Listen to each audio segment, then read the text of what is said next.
Insurance isn't one size fits all. That's why customers have enjoyed Progressive's Name Your Price tool for years now. With the Name Your Price tool, you tell them what you want to pay, and they'll show you options that fit your budget. So whether you're picking out your first policy or just looking for something that works better for you and your family, they make it easy to see your options. Visit Progressive.com. Find a rate that works for you with the Name Your Price tool. Progressive Casualty Insurance Company and Affiliates. Price and coverage match limited by state law. This podcast is sponsored by Talkspace. November is Men's Health Awareness Month, so Talkspace wants guys to know that being prepared for life's biggest challenges and opportunities means prioritizing mental health, too. Talkspace can help you go beyond fine-tuned workouts, supplements, and productivity hacks. Talkspace can help you fine-tune your inner life so you can succeed in being the best version of yourself in any situation. And with Talkspace, you can get therapy from anywhere and on your time. You can even text your therapist between sessions. If you're depressed, stressed, struggling with a relationship, or just need a little extra one-on-one support, Talkspace is here for you. Plus, Talkspace takes most insurance, and most insured members have a $0 copay. Men's Health Awareness Month is the perfect time to reach out to Talkspace. Now, get $80 off your first month with promo code SPACE80 when you go to Talkspace.com. Match with a licensed therapist today at Talkspace.com and save $80 with code SPACE80 at Talkspace.com. That's Talkspace.com, promo code SPACE80. I'm Delta Work, and this is Very Scary Delta. Sylas Dean is on the show today, and we talk about true crime, creep time, and psychotic roommates on air mattresses. But first, do you want to see me go off? Because I think you want to see me go off.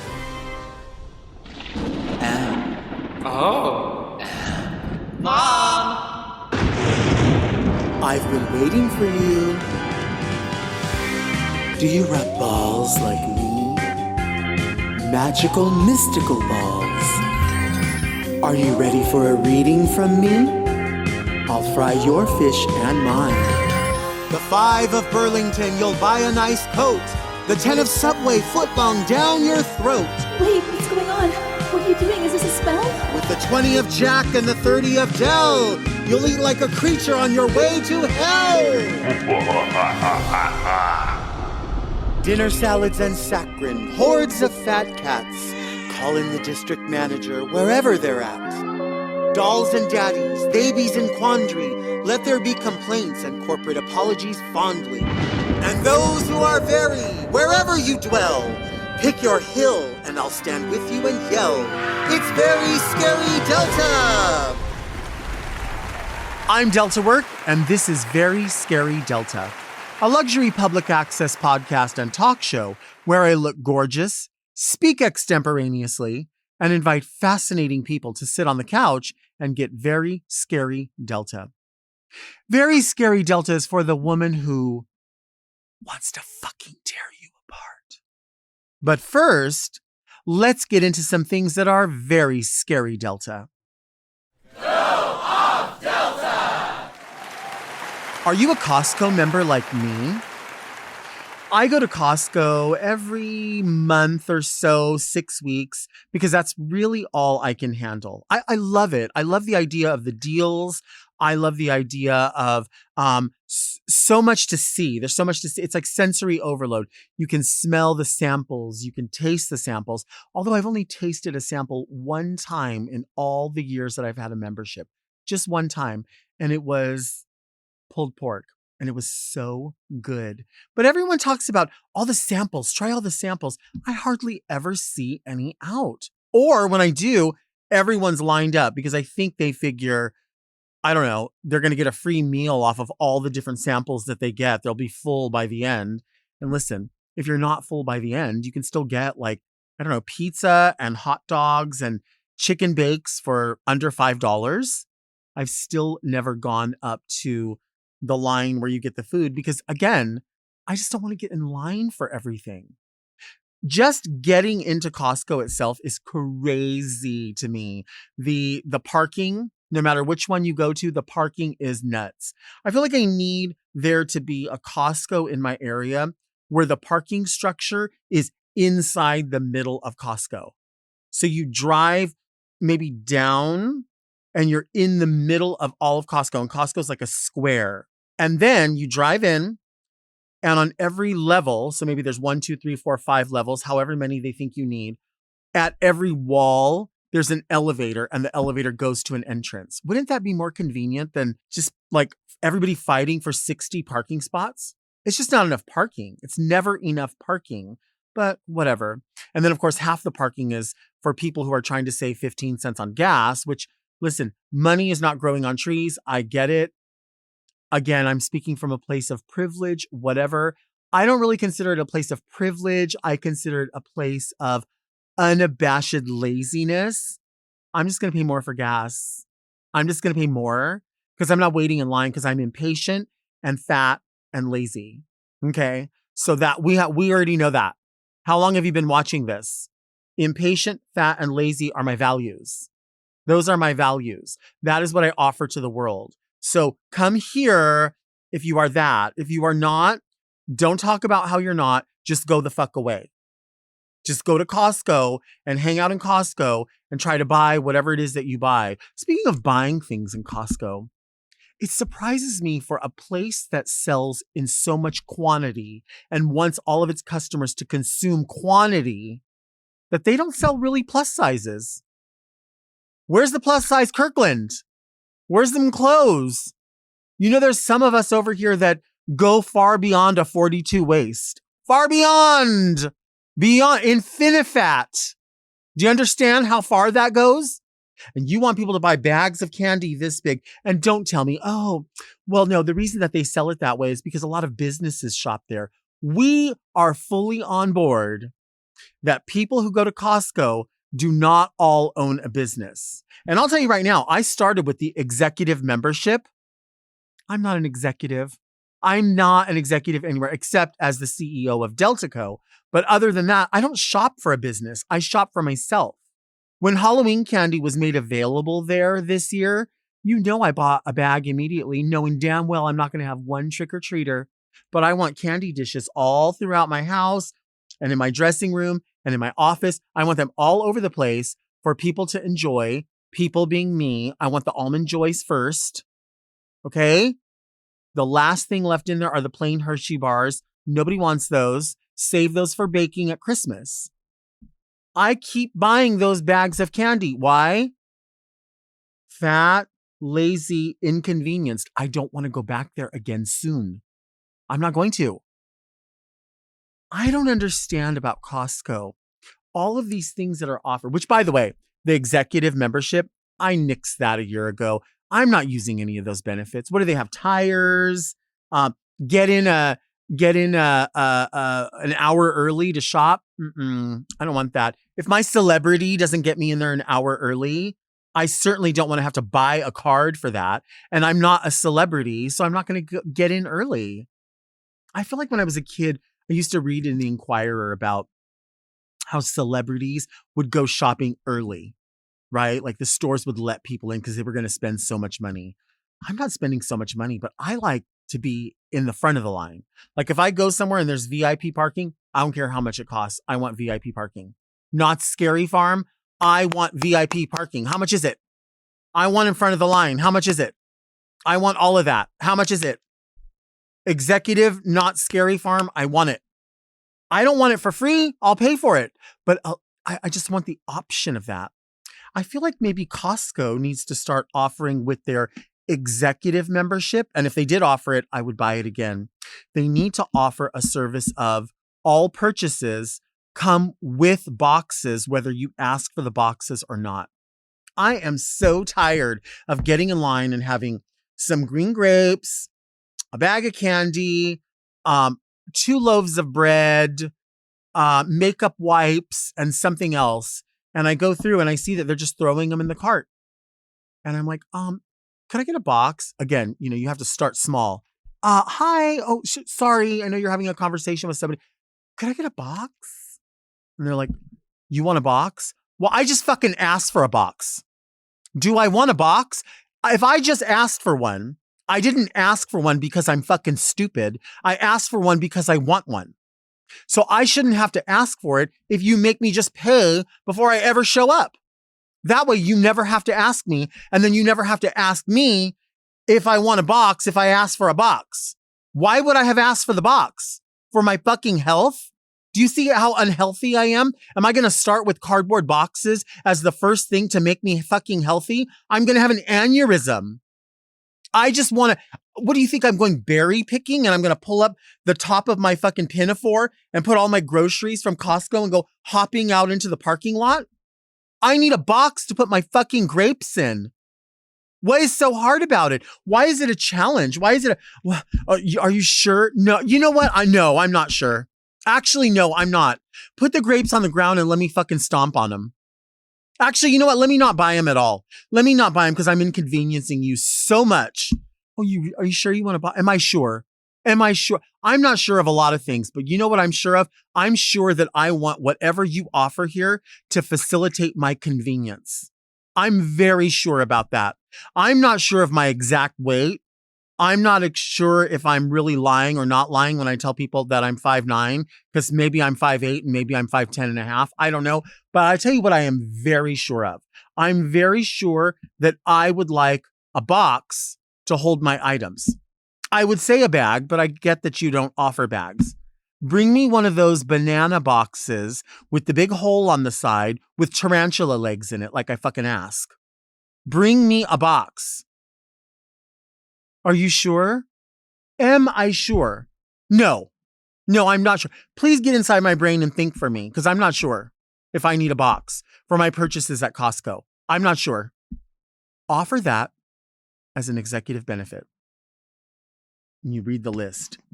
Executive benefits, get in early. Executive benefits, scan your card so that we don't have to look at your card. Executive benefit, free gift receipt. I don't know. Executive benefit, find out when the inflatable Christmas things come out early. Executive benefit, boxes without you requesting boxes if we use our brain and can see that you have more than too many items to actually carry in 2 human palms.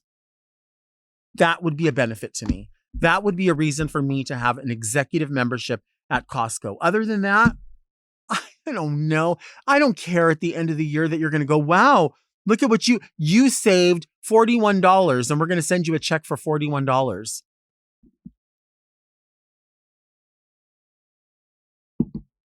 $41. $41 is not growing on trees, but I tell you what, even if it was, I'm too lazy to climb the tree to get it. I don't want it. I don't want it. I just want what I ask. Some convenience, some facilitation. I don't want the compensation. I just want the facilitation. I want to get in, park my car, get my things, pay for it and leave.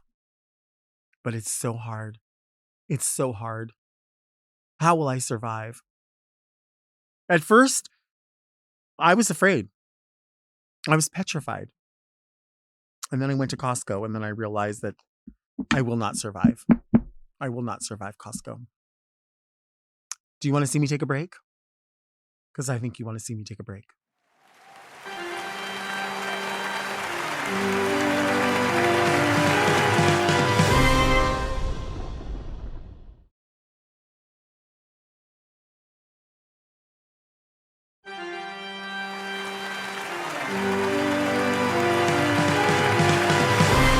Today's guest is a creep.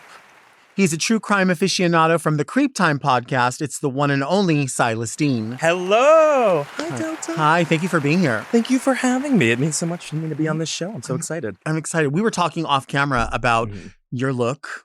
Yes. So you don't have a reference point for Gladys. Well, I okay. know who she is. Do you know the voice at all? No, I don't know her voice. She's very whimsical because you and I established she is a witch, but she's very the storyline is that she's presenting to people as oh, I'm just a whimsical aunt. I came into their life. I'm a caretaker. I absolutely love this studio. That's the vibe of Gladys. It's a front because underneath the wig, underneath the makeup, the glasses, she's a full-blown fucking witch. Are you a full-blown witch? I'm a full-blown bitch. I think so. But that's okay. That is okay. So I first knew you from clips. And I think a lot of people know podcasts and know stories from clips.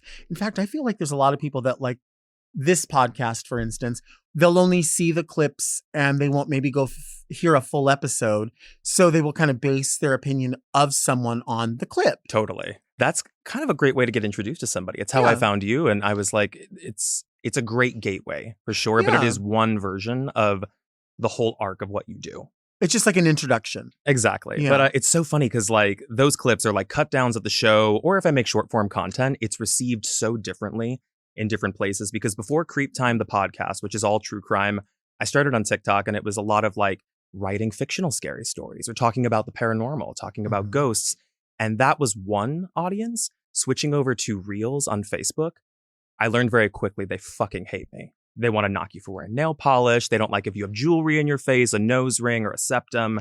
It was just a wildly different response, but still the same kind of engagement, whether it's rage bait or it's people who actually like spooky shit. I think that's so weird. Like the internet itself is a wonderful place for people to communicate. Mm-hmm. But I think there's so many people who maybe just feel unseen, scared politically, all of those things. So they use that platform to go, I'm going to critique somebody. I'm going to push these buttons just to get a rise off of somebody so that they know that my say-so was said. It seems like everybody is just dying to be seen and be validated. And Sure. I'm no different. But No, me neither. yeah, we just happen to be like on camera people versus commenters. No, that's true. And what you do, the meat of the content, obviously, the true crime. The meat. And I love meat. The true crime, the horror, this time of year specifically, I think people think about what's scary, right? And so this set, for instance, as a fortune teller or a soothsayer or something, to many people, they'll say, well, that's not really scary. But it sort of falls into this realm of questioning. And I feel like the same goes for true crime. While it may not be all horror related to people, it is in fact terrifying. To a lot, yeah. Yeah. It's an interesting genre. Do you like true crime as a genre? I'm obsessed. Really? And this is the thing. I think a lot of people say that they're obsessed in the sense that they're like, maybe they listen to one or two podcasts out there. They're like adjacent to it. They're like, yeah, I watch Dateline. They're like, I saw a Netflix doc. Yeah. But I really love listening to something that I can listen to a quick one, or I can listen to something that stretches out like a full season, that slow burns and just gives me every little bit of it. And I will go back and listen to broadcasts to go, I wonder if I'm missing something. I wonder if there's something else to this. I wonder if I was driving and not paying attention and I should go back. Do you think that you're like an innate sleuth, maybe? That you just like want to find answers for an unsolved case? I think that's definitely the case. The same with like paranormal. I've had no paranormal experiences ever in my life, but I'm intrigued by everyone's. Do you believe? Yes. You do? Very skeptical, because I feel like there are many things that my mind will already say, ooh, that's scary. You know, I recently moved. And so a house with original wood floors is different from the house that did not have wood floors. So any creak of my cats or whatever says to me at 4:00 in the morning, someone's in the house. Totally. I've gone through the same issue. I live in a place, it's like a bungalow style that's very, very old. Is your new house old? Old, yes. Mine's like from the 20s. And I could tell when I moved in that whoever had lived there, I think most likely died there. Because when I came in, they had no cable, they had no Wi-Fi or anything. Wow. So when like all the providers come out, like Spectrum and whatnot, and they're setting all that shit up, they're like, whoever lived here lived with only a landline. And I'm like, so they were 100 years old. Right. And they probably died in this house. Great place, by the way. But that looming feeling of moving into a space like that, or a place that is a little older and has creaky floors or like older doors, you just feel something there because you know there was a life that was there before you. Have you had any paranormal experiences there? A little bit, actually. I've had a few weird instances where I'll wake up in the middle of the night and my living room TV is on and it's turned to a static channel. That never happens. I can't fucking tell you the feeling of, because I live alone. I'm single. So when I wake up in the middle of the night and just hearing the blaring of static coming from another room in the house and having to get up like Carol Ann, and you have to walk through the house like it's Poltergeist, and you go straight up to the TV and you're like, I didn't do this. Right. I don't leave my TV on. I certainly wouldn't leave it on like volume 80 with static. So something feels strange. Right. Yeah. But you've never had a paranormal experience. I'm so surprised by that. But I feel like sometimes my cats sense things. So I have 3 cats. And in my home dressing room, there's a very small closet. And you can see every bit of it. Like, so there's no like hidden corner or weird drawer or anything like that. It's just a small closet. Okay. And inside of it, there are two sort of wire shelving things that just have plastic tubs on them. And the cats will just go in there and three of them just stare.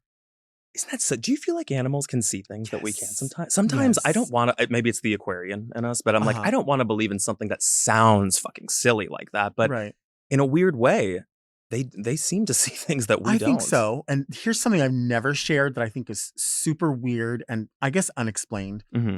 When I moved into this house, there was a moment in that dressing room where I was moving boxes around and I said, oh my gosh, I must have cut myself. There was like a few droplets of blood that looked like they had a step, but like in order, and it was still wet. And I thought, I looked at the bottom of my feet and I was like, no, I haven't stepped on anything. I touched my leg. Like I was looking all over. Yeah. And I thought, oh no, one of the cats like must have hurt itself on something.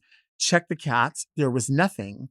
And then went behind a chair and there was, I would say, a significant amount of wet blood that looked, and it was red. It wasn't old. You sure it was wet blood? It was wet and it was blood. And I couldn't figure, like I thought, well, initially, is it nail polish? Is it something like a lipstick? Right, because you got a lot of makeup products around. Could be something. There's no mice. There was no rodent. There was no, I don't know what it was. And there was nothing on the cats. I love that you worked through all the logical explanations first. You were like, go to the mice, go to the rodents, did the cats kill something, bring something in. You know, when you move into a house and people say, oh, apartments have roaches or this has, when people move in and out, it disrupts everything. So whatever might be around is going to show itself. Nothing. So I don't know if they don't live outside either. So I don't know what that was. That's spooky. And it wasn't like a crime scene, but it was enough that looked like it's weird. Somebody cut themselves. Bizarre. I know. That's a freaky one. I can't say I have anything quite like that. It's funny because I would consider myself the believer in my family, but my brother probably had the most significant paranormal experience of anyone in our family. When we were kids, we lived with my dad, who was living with my grandma at the time. And we were, I think, hanging out in like the TV room, which if you're sitting on the couch, like how I am, and you're looking immediately to your left, it looks down the foyer to the front door.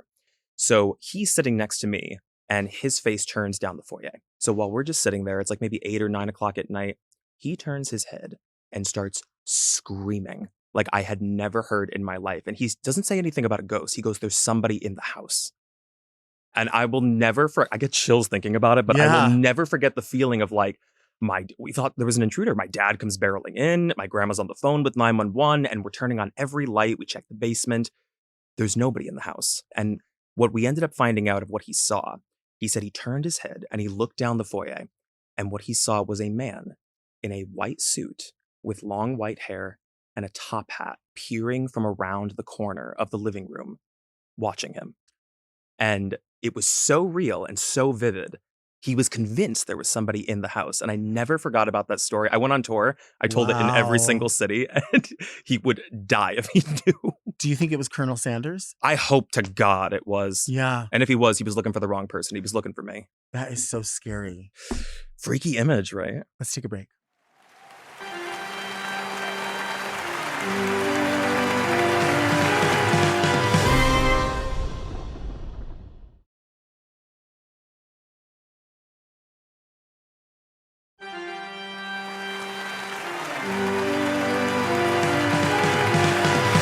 We are back with Sylas Dean. What case still has your mind boggled? Or are there a few? Oh, God. There's so many, because we mostly cover unsolved cases on CreepTime, the podcast. But there are a few that I find just really, really difficult, because I try to approach them in the same way that I think you would, where you try to just be very logical about, well, what makes sense? What is the Occam's razor of it all? There's really one that comes to mind that I'm thinking of, Brandon Swanson. This is a case, if I'm not mistaken, is out of Minnesota. And it's older now. I think it's maybe like the early 2000s. He was a college kid who left a party on the last day of classes, and he was taking a back road home, like a dark back road in Minnesota. Ended up crashing his car off the side of the road, but he had a flip phone. Didn't have an iPhone, but early 2000s flip phone. And he basically called his parents, and he was like, I knocked the car off the road. Like, can you come get me? I don't really know where I am. I'm in like a field area, like a farmland. I know this. And while he's walking for like, I don't know, maybe like 30, 40 minutes on the phone with his parents the entire time, just trying to like direct them, like, take this road. I went down this back road. All of a sudden, in the middle of that, his parents remember him just going, oh shit. And then the call cuts out. The phone never turns on again, just goes straight to voicemail. He has never been found. Neither has his phone. And I believe they had canines on that case, and not even the dogs could find him. And Stu and I always say, the dogs know. Right. The dogs know. Yeah. I still think about that one. I still wonder what it was that he came upon where he went, oh shit. And how there's no trace of blood, struggle. That's a bizarre one. One that always floats around my brain is the Black Dahlia. Is still mind-boggling to me. Which I just heard about that from, not the Black Dahlia, but I was covering something about the Cecil Hotel for the premiere. And I heard a rumor, I guess this came about in the 80s where people started telling this ghost story that she was last seen at the Cecil in downtown LA, and possibly at the bar with an unknown man shortly before she may have been murdered. Yeah. Let me ask you this. Agony, how do you sleep at night? Not well, bitch. Not well? Very much on that temazepam game. Well, I ask you that question just because when I was getting ready today, I was listening to a little bit of your music. That's such a surprise and so sweet. Thank you. And so I was thinking about that lyric, agony, and there was a lyric in there, how do you sleep at night? And so I wonder, not just with singing, but also all the creepy stuff. Are you able to sleep at night, even though you listen to and research so many creepy things? That's a fair question. You know what? It was really tough in the beginning, I'll be honest. I think it's more so before CreepTime, the podcast, and like the Sinister, it was when I started doing it on TikTok because it was so repetitive and like short form every day. I would like wake up in the middle of the night and you'd have nightmares, but it's weird. I have a good balance with it now where I feel like I have enough distance and I don't engage with a lot of true crime outside of my job because it's pretty much all I do. So I'm not seeking out additional content to fill my time. I try to balance my mind with things that are joyous and happy and a lot of shit that's on the mom network, to be honest. I love that. Yeah. I love that. It's a good distraction. So I do sleep easier, to answer your question. But in the beginning, it was really tough. Well, how about this? When you go out like to a restaurant, you go to a store. What is the scariest thing that could happen in customer service? Is it someone not greeting you? Oh, God. Is it someone not honoring a coupon? You know what? Actually, it's funny you bring this up. One, I went through the drive-thru this morning at Dunkin', so this is a Dunkin' story, and I looked exactly like this. And I had to warn them before I came up, and I was like, by the way, when I come up to the drive-thru, don't be startled. Because I look a certain way. And sure enough, I pull up and there's 6 different girls in the window and they're all like, it's me with these huge oversized glasses, if you can imagine it. And I'm just like, thanks for the large coffee. But the scary thing with that Dunkin' drive-thru happened the day before. And I was just telling Stu about this on the show. So you ever pull up to a drive-thru and the speaker volume is turned very, very low? Yes. You can't hear what they're saying, which is not a personal thing. It's just like, by the way, turn your speaker up. So I pull up and I'm like, hi. And the girl on the speaker, she goes, oh no. And I'm like, I gotta go. But the problem is I know like what they're saying because it's the first thing they say in a drive-thru. Like, what can I get you to order? So I just barrel through it and I'm like, hi, I'm going to get the $8 meal, which is a great deal at Dunkin' right now. Breakfast sandwich, coffee, hash browns. And then she goes, want some ketchup? And I'm like, I'm sorry. I'm like, I can't hear you. I could you speak up a little bit? And she goes, you can let me know. And I'm like, I'm really sorry. I'm like, I still can't hear you. Can you raise the volume? It then goes to a fucking 10. And she goes, will that complete your order? Oh my gosh. And I'm like, yeah, that's all good. That's good. So then it's not a personal thing. I'm like, that's the machine. It's not you. So then I pull up to the front and it's the same girl who took my order and she's got my food and everything. I'm thinking the exchange and the weirdness is over. And she goes to hand me my bag. And then she goes, can you hear me now? She did not do that. And I know you're fucking lying. No, I was paralyzed with confrontation. I was like, oh, okay. And you do that awkward laugh to like get out of the strange exchange. And also this is before I had coffee too. So anything could happen. I could blow or I could cower. Sure. And I just took the bag and she hands it and she goes, well, let me tell you something. Whoever you are at Dunkin', I hope I find you. I hope I find you. And I'm not going to deal with you. I'm going to write a letter, a scathing letter. And then I'm also going to go on to the Yelp and I'm going to leave a nasty review for you specifically. Mm-hmm. I don't want you to lose your job, but I want you to be on suspension for a while. I want you to learn how to watch your mouth when you're talking to us. And thank you for that. Why do people do that? I think it's a power thing. Because she's powerless and she wants to be in control over somebody. And I get it. Listen, everybody wants something from us right now, politically, socially, and the social media and the and call the ICE raids and call people to Portland and call the National Guard, and everyone feels fucking overwhelmed like crazy. But guess what? We just can't hear you at the drive-thru, and we know exactly what the problem is. The speaker's just not loud enough this time, and you made yourself small. Hey, sorry, can't. I don't want to point a finger at you. I just want to let you know that, I'm having a hard time. There's a Del Taco near my home that is right next to a freeway off-ramp. So I know they're not going to be able to hear. There's cars coming by. They're doing their best in there.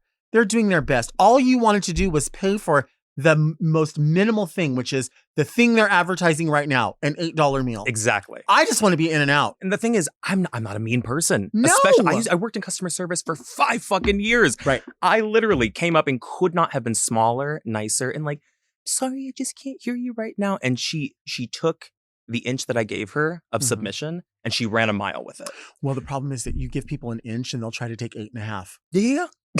They will. They will. Some people, it's just not enough. Oh, bitch, that flew over my head like a jet plane.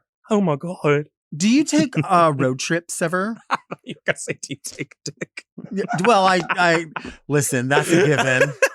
So do you take dick? Road trip. I do take road trips. Yeah. I moved to LA on a road trip because I'd never been to LA before I moved here. So when I was 24, I bought a Prius with $1,000 down and I drove it across the country, and I'd never been to Los Angeles. That was my first really long cross-country road trip solo, by the way. Did you behave yourself on the whole way here? Operative word whole. Yeah. I did. Because I couldn't do much because I was 24. And again, I'd only saved up a certain amount of money. Sure. And I think it was just under $5,000, which is a lot of money. And I was like, I can't blow it because that's my money to get my sublet and keep myself afloat because I was moving without a job. And I shared a master bedroom. This is fucking crazy. I shared a master bedroom with a stranger, someone I had never met, on a blow-up mattress. And that was my introduction to Los Angeles. And as you can see, it's left a few battle scars. Yeah. He was insane, unstable, from Idaho. You understand? Hot? Not at all. No. Not even in the slightest. No. Really? Very unstable. But my first day that I arrived, he had a bit of a meltdown, I remember, because I showed up a day early. And it wasn't just... dressed like this. Exactly. As you can tell, I'm a perfectly well-adjusted person. Right. But I'd walked in and I came from 6 days on the road and I was so burnt out and beat up. And he stormed out of the apartment and freaked out. And I was like, what did I do? What's going on? And he sent this long text and he was like, you were supposed to tell me you were coming a day early. I need to know when you're coming. I need to be able to plan when people are coming. And I was like, okay. I was like, I'm dealing with someone and I'm now locked into a rooming situation with someone who's a little unstable. So let's mitigate this and just manage the situation. And then once I calmed him down, he goes, it's fine. I just didn't expect you to look like that. What does that mean? I think you know. I didn't expect you to look like that. Ooh. So I then realized I just have to get through this sublet because I had signed on for 3 months. It was temporary. And he ended up leaving eventually and went back to Idaho. But it was a tumultuous time moving to LA.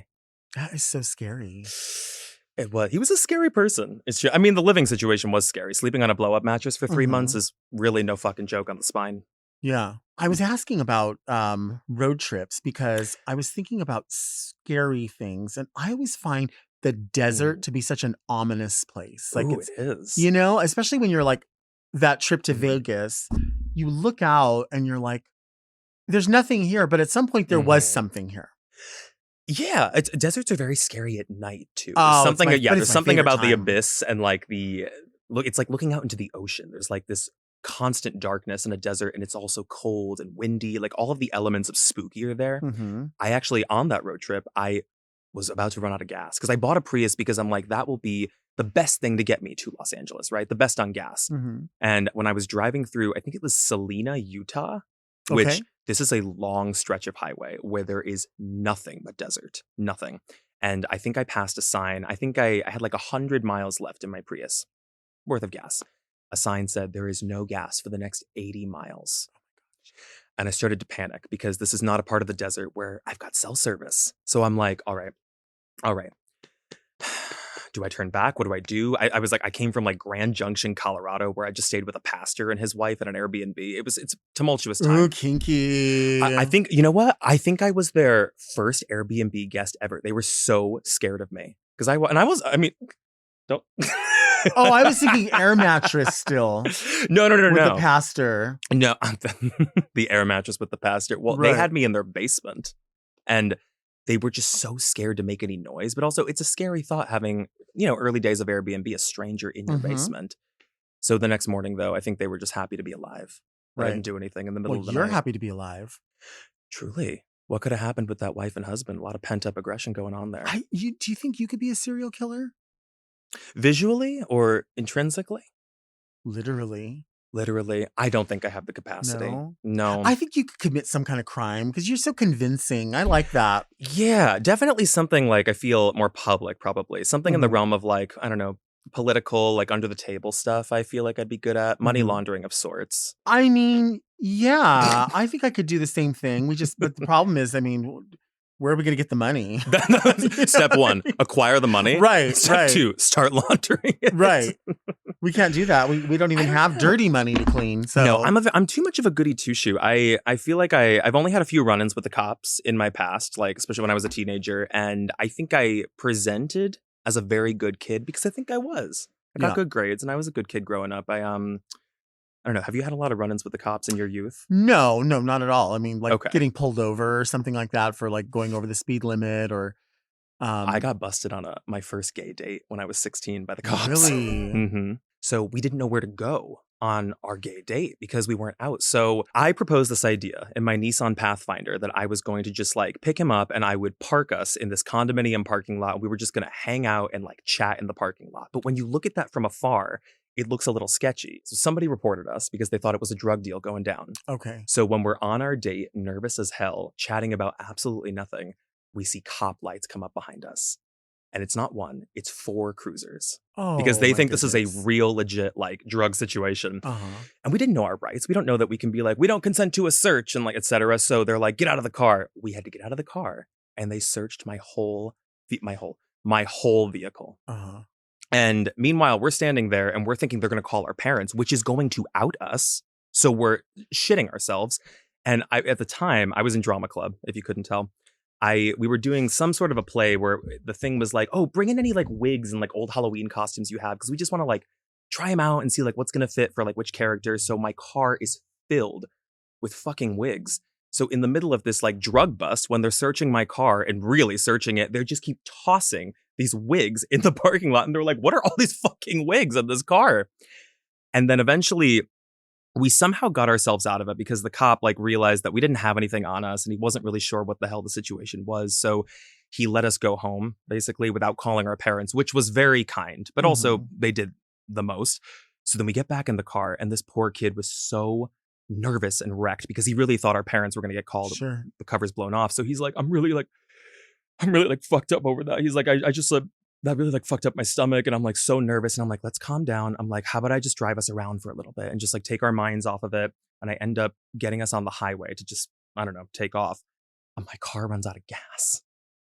It stalls. What is this night? It stalls on the highway. You ever have a car stall on the highway?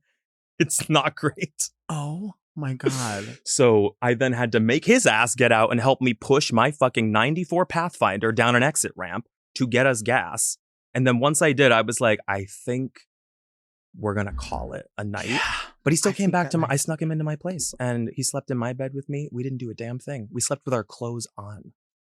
Oh, well, you were only 16. That's good. Right. That's good behavior. I know. If that happens again, how low do you allow your car to go in fuel before you start filling up again? Have you been in a Prius before? I don't think so. When it gets down to like, because they tell you like how many miles you have left, when it gets down to the 20-mile mark, and mine's like an old Prius too, it gives you this scary beeping and it's like you're running out of gas. Okay. Time is of the essence. Okay. That always scares me. So I never let it go down to 0. Uh-huh. But that's as far as I'll let it go. What about you? I don't like it to go any lower than about like half a tank. I know. Really? I'm that person. Wait, where do you think that comes from? That's interesting.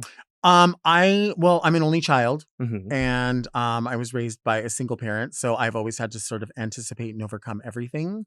So anything that could possibly be like present as a problem, I want to know in advance how I can You're solve 10 steps that. ahead. Yes. Yeah. In every way, shape, or form. That like makes a lot of sense. like even now as everyone uses contactless payment for everything. Mhm. I still have in my mind when I travel out of town, I have to have this amount of cash with me. I have to have this amount of Sure. singles with Which me. you still should, because going to different Yeah. parts of this country, it's not Los Angeles. Right. Yeah. They Right. still are, they're doing horse and buggy and they're doing cash. They are doing horse and buggy. Mm-hmm. Yeah. It's very much a teeth optional situation in certain parts of the country. Well, it is. You know what I've been recently into on TikTok is watching people go to Amish marketplaces. No way. Yes, and they show all the like really cool food that they have. Uh-huh. I love like regional foods. I love stuff like that. You know, the Amish are known to be pretty damn good, especially when it comes to Yeah. baking. Like, their shit's legit. They go off. Yeah. My sister, she lives in New York. She lives in Brooklyn. She actually, I just found this out recently, orders from an Amish farm in Jersey, and Okay. they deliver it to her. And I'm like, they drive? In the buggy. Yeah, I guess I was like, they're getting all the way to Brooklyn, a buggy through New York City. And I'm like, what do you get? She's on that raw milk train. Raw milk. Oh no, what happens with that? It was just unpasteurized. It's unfiltered, which is why it has that yellow tint, because it's pus. That's what's in the milk. It's pus.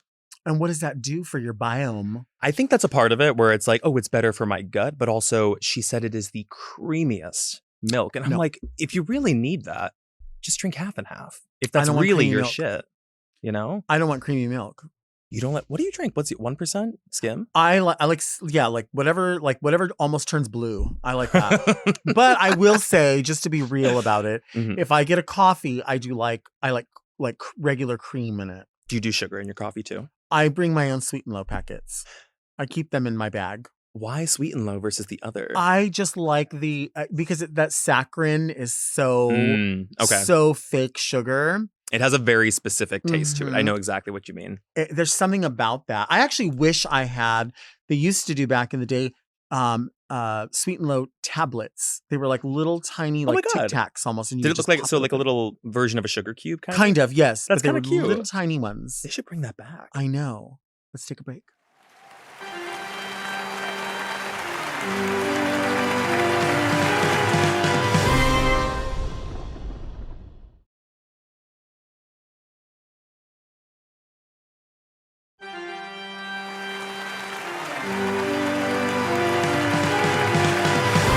We are back with Sylas Dean. I have a question for you. Yes.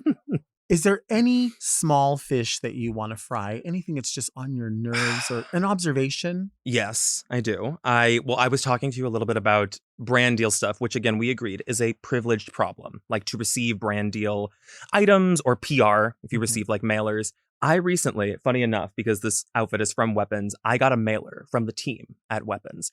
And when you're a horror content creator or you do true crime, the PR mailers they send you, it's not exactly like Anastasia Beverly Hills. You're not getting like usable shit that you can enjoy. Okay. They sent me a can of soup, Oh, Campbell's soup, empty, mind you, and a lock of synthetic blonde hair. That was, and a can opener to get the can open to find nothing in it. So that was the extent of my mailer. But that's, fine. I'm happy to receive it, but they want free promotion out of it. I thought they would invite me to the Weapons premiere in downtown Los Angeles. Mhm. They did not. And this is no slight to Warner Bros. Because they had outsourced to an agency on this, but I will fry the small fish. So then my management reached out and they were like, hey, was there a reason that you didn't invite him to that premiere, considering that you wanted free promotion on his accounts? And they were like, oh, we didn't know he was in Los Angeles. And I'm like, well, you did mail me a PR mailer to my Los Angeles address, so let's stop that there. And then they reach out again, my management, and somebody higher up jumped in. They were like, he just wasn't a part of our strategy. Oh, okay. Okay. So that really created a rift with me, but here I am, still promoting the movie for free. For free.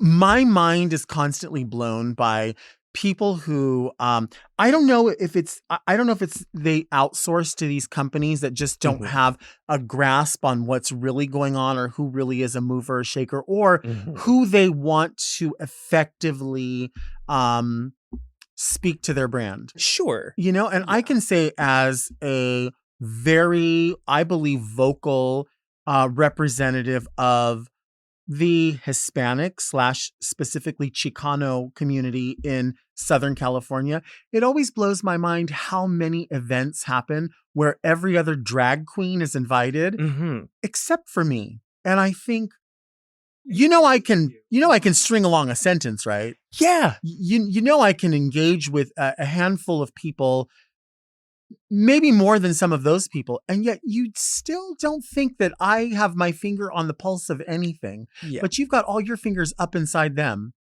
Mind-boggling. Precisely. As if because it feels like a slight to your professionalism in a weird way. And here I am like running my mouth about it. Because again, it's no slight to Warner. I mean, because they don't even know about this. They outsource it to an agency as they all do. Sony, Lionsgate, but it just eats at you a little bit solely because of the PR component where you tapped me, sent me a mailer to post content about because you wanted free promotion on a big platform.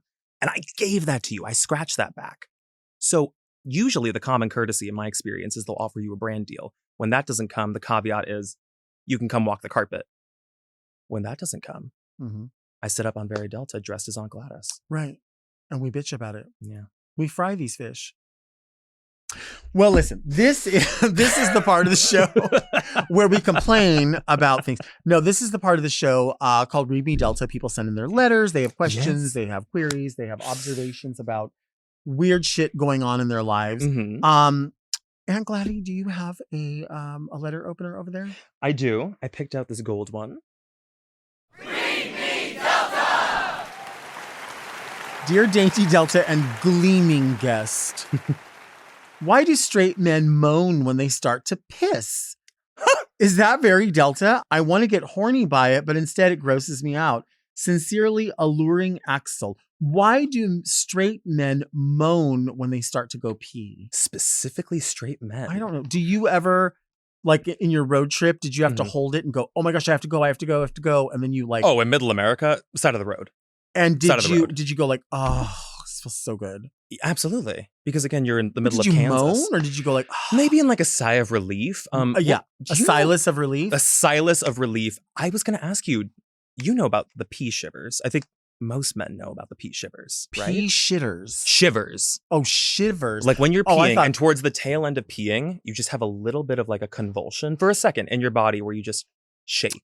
Do you know what I'm talking about? Yeah, I know what you're talking about. There's also, but do you ever have, maybe it's just as an age thing, do you ever have like a finish and then you're like, oh, not finished. And then there's like another, that's when you really when you have think to you're go finished pee. peeing and you put your penis away and then you realize, oh, I just pissed myself a little bit. No, not even, you pee yourself. Well, if you think you haven't finished. Well, I've shit myself before, so we're fine with that. We're honest with each other. Yeah. Well, I'm talking about when you go pee, and you're like, oh, all done. Oh, no. And then you kind of start all over again. Like it comes from like like the other leg or something. Yeah, it's almost like, your bladder was like ready to cut it off. They were like, okay, the seal is now closed, but they realize, you know what? We don't know when you're going to be in this situation again. Right. Sitting over a toilet. You need to pee again. Right. Get it all out. Right. It's like your body was like, we were using that water. We're not using that anymore. So I know what you're talking about. When you were growing up, tell me if you ever did this when you would pee standing up. I used to flip over the elastic of my boxers and I would pee. And it became a very real problem because one day, Mama, I pissed blood. I don't understand. What do you mean? I think because the peen is hanging over the elastic, I think I had like made a micro tear in my urethra and I fully pissed blood. And we thought, I went to the doctor with my parents. We thought it was like some insane thing. And then he asked me, can I ask how you pee when you pee? And I had to demonstrate for him in an office.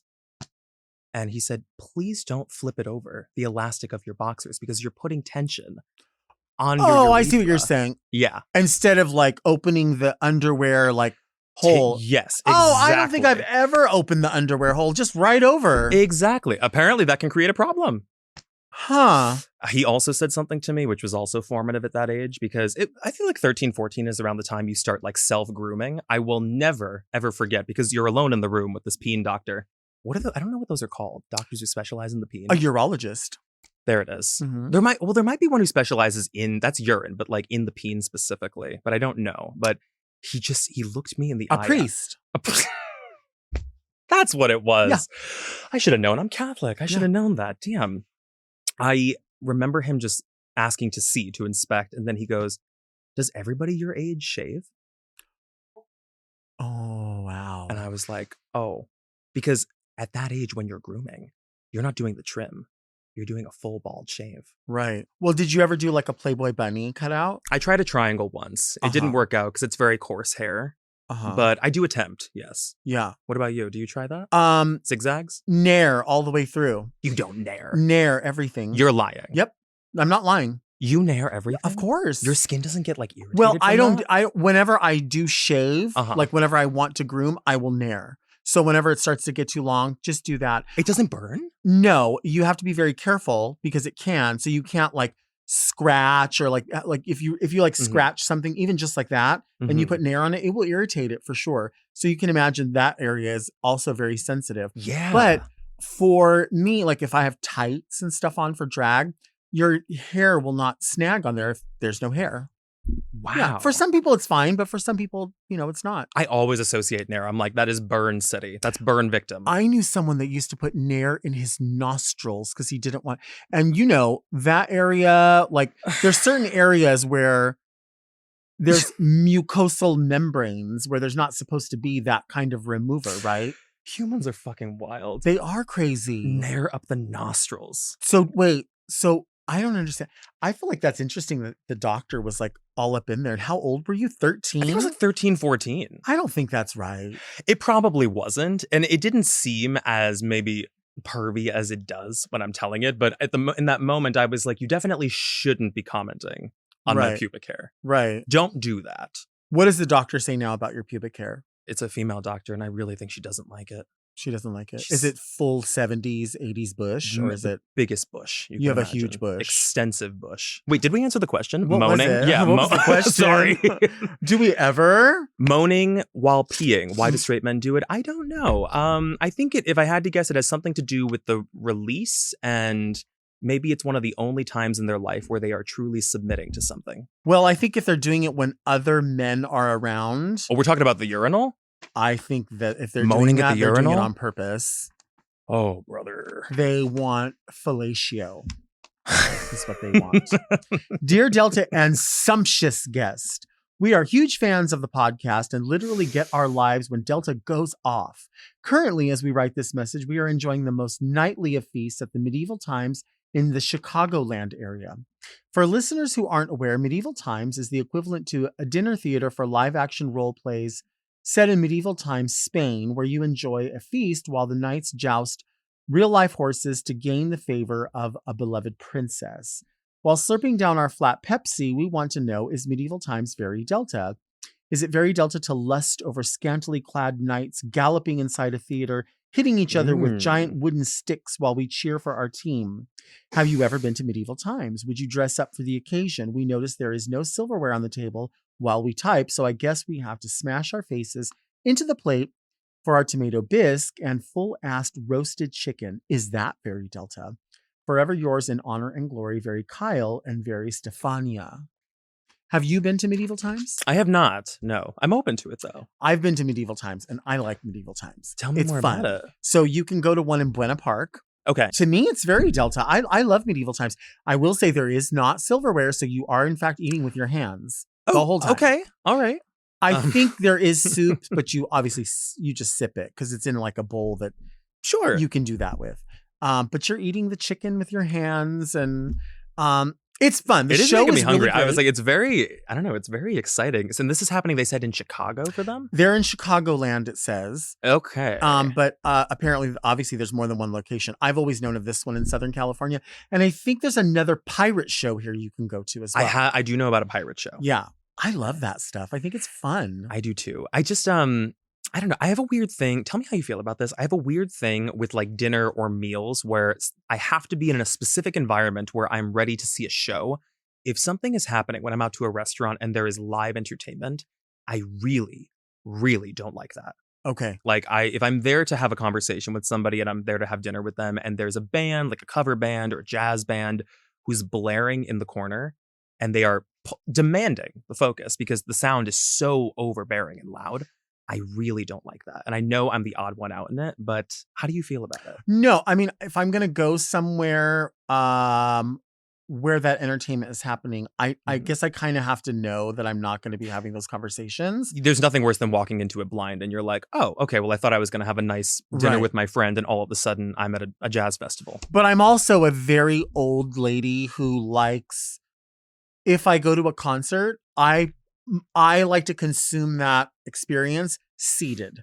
Mm-hmm. Now, I understand there's people that want to get up and dance, but usually the music that I want to go listen to is not get up and dance music anyway. Okay, a little softer. Right. So I'm going to go see, I don't know, a country artist from the 90s, or I'm going to go see the Indigo Girls or something like that. So it's going to be seated because it's storytelling. Sure. Kind of like almost like I would imagine the Hollywood Bowl. I do like. I love going to see an event, and that's like more of a picnic, though. Right. That's not dinner. Right. That's a little bit different. Yeah. Did you ever serve? Were you a server? No. In the military? Did you ever serve in the military? I was in the military for many years. Good to know. As a dancer. Yes. A flapper specifically. A fapper. A fapper. Thank you for being here. Thank you so much. This is so fun. This was a blast. And can I just say before we go, thank you so much for having me, because this is truly, I said this to you before, this is your arena and you are so excellent at this. And it really does like seriously mean a lot to me that you had me on the show. So thank you. Well, it means a lot that you would do it. I mean, honestly, watching you on TikTok, which is like I say, where I first came to understand who you were, it was just so exciting because I feel like when the clips would pop up, I don't know if we talked about this on camera or off camera, but you feel as somebody who consumes podcasts, there is a level of anxiety, I think, that I just go through life with. And there's certain voices that are calming. And so even if you're telling me something creepy, when I listen to it, I feel safe. I feel like this information is calming. And I think podcasting does that for some people. It's not just the content, it's the way it's being delivered. And you certainly do that for people. It's really, really great. And if I have poppers with me when I'm listening to it as well, I can get through the Aunt Gladys. I can see through the Aunt Gladys. I can see it. Oh, baby. And it's fine. That's very nice of you to say. Thank you. And I think that you do the same for everyone else. Today on Very Delta, we learned that sometimes the creepiest thing about taking a piss is the moan. We'll see you next week. And until then, keep things very scary, Delta.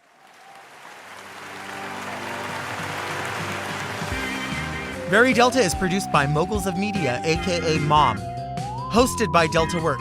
Produced and edited by Doug Robertson. Technical direction by Danielle Mitchell. With original theme music by Will Pitts. Media and design support by Stone Cold. And set design by Eris Sevilla. Executive produced by Alaska, Willem, Big Dipper, Camille Stennis, and Joe Cilio. Recorded at Forever Dog Productions. Does your wife sometimes let you fuck her in her ass? Mom! Watch Very Delta uncensored, ad-free, and a day early by subscribing to Mom Plus Gold. Sign up today at mompodcast.plus for premium content, including weekly episodes of more Very Delta.